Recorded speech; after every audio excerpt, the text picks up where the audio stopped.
They bring me right to a rehearsal with Randy Castile and Phil Suzanne, and Sharon sat there while I was auditioning. While I was working with Jack Ponte, I was endorsed by Kramer Guitars. Well, the Jakey Lee either got fired or whatever, left Ozzy.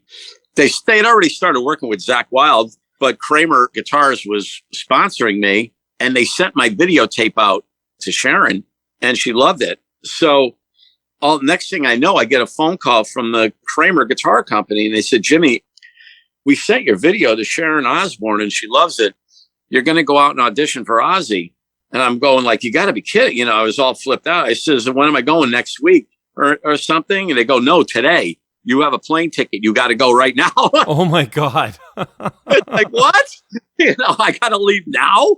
You know, so it's like very little preparation. But, you know, I already knew some songs. So, yeah, I get to the airport and I'm off on a plane and heading to California. Ozzy's guy picks me up and they bring me right to a rehearsal with Randy Castile and Phil Suzanne. And Sharon sat there while I was auditioning. She didn't do that to anybody else, but she sat right there when I was doing my thing because, you know, she wanted to see if she just wasted a plane ticket. Yeah. So I played and I did great. And she goes, okay, well, we're going to keep you. And, you know, tomorrow you're going to play with Ozzy.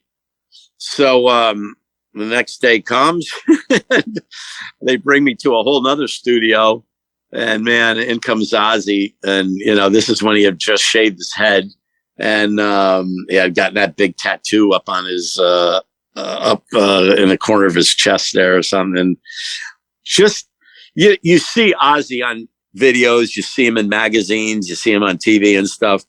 But when you're face to face with Ozzy in a very close quarters, it's a whole different, you know, it really is. It's an experience I'll never forget in my life. So I go up on stage and I play and I nailed it. I did, you know, really, really good. I played about 4 songs with them and a guitar solo. And when I got done, Sharon and Ozzy sat down with me and they said it was between me and Zakk. And talk about a moment in your life when that opportunity comes like that.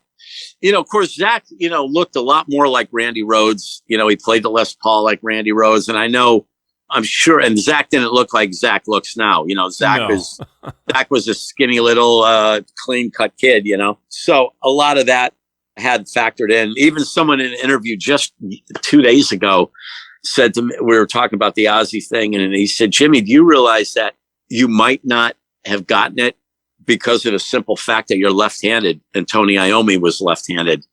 And somebody else had mentioned that to me one time too. You know, people are strange. It could have been something that insignificant, but you know, you never know. So basically, I found out later that I didn't get it. Very heartbreaking. You know, that could have changed my life for good or worse. Who knows? But I go home. You know, I'm sitting around, and all of a sudden my phone rings, and there's an English gentleman, an English voice on the phone, and he says, is this Jimmy? And I said, yeah. And he says, this is Terry Butler. And I go, Terry Butler? He goes, yeah. He says, I got your video from Sharon Osbourne. And then it clicked. I said, oh my God, this is Geezer Butler.